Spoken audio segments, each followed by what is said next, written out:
ರಾಜ್ಯ ಬಿಜೆಪಿಯಲ್ಲಿರುವಂತಹ ಬಣ ಬಡಿದಾಟದ ಬಗ್ಗೆ ಮಾಜಿ ಮುಖ್ಯಮಂತ್ರಿ ಡಿ ವಿ ಸದಾನಂದ ಗೌಡ ಆಕ್ರೋಶ ವ್ಯಕ್ತಪಡಿಸಿದ್ದಾರೆ. ಅಶಿಸ್ತು ಅಂತ ಗೊತ್ತಾದ ತಕ್ಷಣವೇ ಅವರನ್ನ ಪಕ್ಷದಿಂದ ಹೊರಹಾಕಬೇಕಿತ್ತು.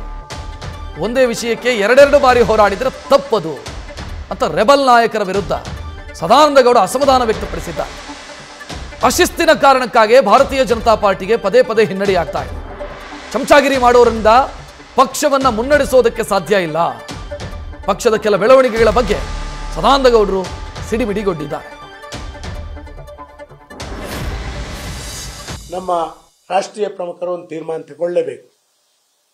ಅದು ಅಶಿಸ್ತು ಅಂತ ಯಾರ್ದಾರು ಗೊತ್ತಾದ್ರೆ ಅವರನ್ನು ತೆಗೆದು ಹೊರಗೆ ಹಾಕಿ. ಇದರಿಂದ ಪಕ್ಷಕ್ಕೆ ಗೌರವ ಬರ್ತದೆ. ನೋಡಿ, ಭಾರತೀಯ ಜನತಾ ಪಾರ್ಟಿ ಎಷ್ಟೇ ಕಷ್ಟದಲ್ಲಿದ್ರೂ ಕೂಡ ಇವತ್ತು ಅಶಿಸ್ತನ್ನು ತಡ್ಕೊಳ್ಳೋದಿಲ್ಲ ಅಂತ ಹೇಳುವಂತ ಸಂದೇಶವನ್ನು ಕೊಟ್ಟಾಗೆ ಆಗುತ್ತೆ. ಎರಡನೇದು,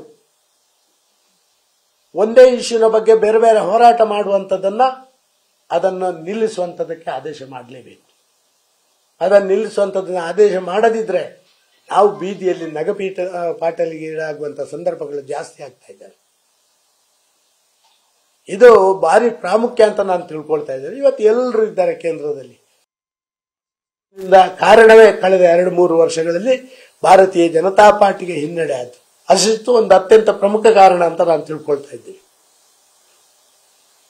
ಯಾರೋ ಒಂದು ರೀತಿ ಚಮಚಾಗಿರಿ ಮಾಡುವವರಿಂದಲೇ ಪಕ್ಷ ಯಶಸ್ವಿ ಆಗೋದಿಲ್ಲ. ಯಾರೋ ಬರೇ ದುಡ್ಡಿನ ಸಾಕಷ್ಟು ದುಡ್ಡಿದೆ ಅಂತ ಹೇಳುವಂತ ದುಡ್ಡಿನ ಮೂಟೆ ಹಿಡ್ಕೊಂಡು ಬಂದವರಿಂದಲೇ ಪಕ್ಷ ಸಂಘಟನೆ ಆಗುವುದಿಲ್ಲ. ಪಕ್ಷದ ಮೇಲೆ ಸಾರ್ವಜನಿಕ ವಲಯದಲ್ಲಿ ಒಳ್ಳೆ ಅಭಿಪ್ರಾಯಗಳು ಮೂಡಿ ಬರಬೇಕು. ಪಕ್ಷದಲ್ಲಿ ಸಾರ್ವಜನಿಕ ವಲಯದಲ್ಲಿ ಇವರು ಜನಸೇವೆ ಮಾಡಲಿಕ್ಕೆ ನಿಜವಾದಂಥ ಪ್ರಜಾತಂತ್ರ ವ್ಯವಸ್ಥೆಯಲ್ಲಿ ಅರ್ಹರು ಅಂತ ಹೇಳುವಂತ ಆ ವಿಚಾರಗಳು ಹೋಗುವಂಥದ್ದಾಗಬೇಕು. ದಯವಿಟ್ಟು ಇದನ್ನು ಮಾಡುವಂಥ ಕೆಲಸ ಕಾರ್ಯಗಳು ಕರ್ನಾಟಕದಲ್ಲಿ ಆಗಬೇಕು. ಇವತ್ತು ಮಾಡಿ. ನಾನು ಇವತ್ತಿನ ನಿಮ್ಮ ಮೀಡಿಯಾದ ಮುಖಾಂತರ ನಂದು ಒಂದೇ ಒಂದು ಆಗ್ರಹ, ಕೇಂದ್ರದ ವರಿಷ್ಠರು ಡಿಲೇ ಮಾಡಬಾರ್ದು. ನಾವು ಈಗ ಕೊಚ್ಚೆಯಲ್ಲಿ ಬಿದ್ದಿದ್ದೀವಿ ಸರ್. ಇನ್ನು ನೀವು ನನ್ನಲ್ಲಿ ಪ್ರಶ್ನೆ ಕೇಳಿದರೆ ಎಲ್ಲಿ ಬೆನ್ನಲ್ಲಿ ಕೊಚ್ಚೆ ಆಗಿದೆಯೋ, ಕಾಲಲ್ಲಿ ಕೊಚ್ಚೆಯಲ್ಲೇ ಬಿದ್ದಿದ್ದೀವಿ. ನಾವು ಹೊರಳಾಡ್ತಾ ಇದ್ದೀವಿ. ಆದ ಕಾರಣ ಅದನ್ನು ಮತ್ತೆ ಮತ್ತೆ ವಿಶ್ಲೇಷಣೆ ಮಾಡುವಂತ ಅಗತ್ಯ ಇಲ್ಲ.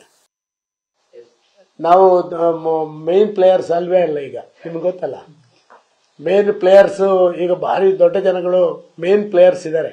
ಮೇನ್ ಪ್ಲೇಯರ್ಸ್ ಪ್ರಾಮಾಣಿಕತನ ಇರುವಂತವರ ಮೇನ್ ಪ್ಲೇಯರ್ಸ್ಗಳ ಸಂಖ್ಯೆ ಕಡಿಮೆ ನಮ್ಮ ಪಾರ್ಟಿಯಲ್ಲಿ. ಪಕ್ಷಕ್ಕೆ ಕಮಿಟ್ಮೆಂಟ್ ಇರುವಂತ ಮೇನ್ ಪ್ಲೇಯರ್ಸ್ಗಳ ಸಂಖ್ಯೆ ಕಡಿಮೆ ಆಗಿದೆ ಇವತ್ತು. ಅವರೆಲ್ಲ ಸ್ವಲ್ಪ ಬೌಂಡ್ರಿ ಲೈನ್ ಇಂದ ಹೊರಗೆ ಕೂತ್ಕೊಂಡು ನೋಡುವಂಥದ್ದು. ಯಾವತ್ತಾದ್ರೂ ಒಮ್ಮೆ ಆ ಬಾಲ್ ಹೊರಗೆ ಬಂದ್ರೆ ಅದನ್ನು ಎತ್ತಿ ಬಿಸಾಕಿ ಅವರಿಗೆ ಕೊಡುವಂಥದ್ದು ಇಷ್ಟರಲ್ಲಿ ಉಳಿದಿದೆ. ಕಮೆಂಟ್ ಮಾಡುವಂಥದ್ದು ಕೂಡ ಅಪರಾಧ. ಯಾರು? ಪ್ರಾಮಾಣಿಕರು ಕಮೆಂಟ್ ಮಾಡೋದು ಅಪರಾಧ. ಪ್ರಾಮಾಣಿಕರು ಯಾವುದೋ ಒಂದು ಸರಿ ಮಾಡಲಿಕ್ಕೆ ಪ್ರಯತ್ನ ಪಡೋದು ಅಪರಾಧ ಅಂತ ಹೇಳುವಂತ ಆ ಪರಿಸ್ಥಿತಿ ನಮ್ಮ ಪಾರ್ಟಿಯಲ್ಲಿ ಮುಟ್ಟಿದೆ. ಗೊತ್ತಿರಲಿ ನಿಮಗೆ. ಮತ್ತೆ ಯಾರ್ಯಾರು ಕೆಲಸ ಮಾಡಿದ್ರು, ಹಲವಾರು ಜನ ನಾನು ಮಾಧ್ಯಮದಲ್ಲಿ ಅವರನ್ನು ನೋಡೋದಿಲ್ಲ. ಯಾರ್ಯಾರು ಕ್ಲಿಷ್ಟ ಪರಿಸ್ಥಿತಿಗಳಲ್ಲಿ ಪಕ್ಷವನ್ನ ಒಟ್ಟಿಗಿಟ್ಟುಕೊಳ್ಳುವಂತ ಯಶಸ್ವಿ ಆದ್ರ ಅವರೆಲ್ಲ ಇವತ್ತು ಯಾರಿಗೂ ಬೇಡ. ಸಲಹೆಗಳು ನನ್ನಲ್ಲಿ ಸಲಹೆ ಇದೆ. ಯಾಕೆ ಸಲಹೆ ಇದೆ ಅಂತ ಹೇಳಿದ್ರೆ ಆ ಹೇಳುವಂತ ಧೈರ್ಯ ನನಗಿದೆ. ನ್ಯೂಸ್ ಫಸ್ಟ್ ನಿರ್ಭೀತಿಯಿಂದ ನಿಮ್ಮ ಪರವಾಗಿ.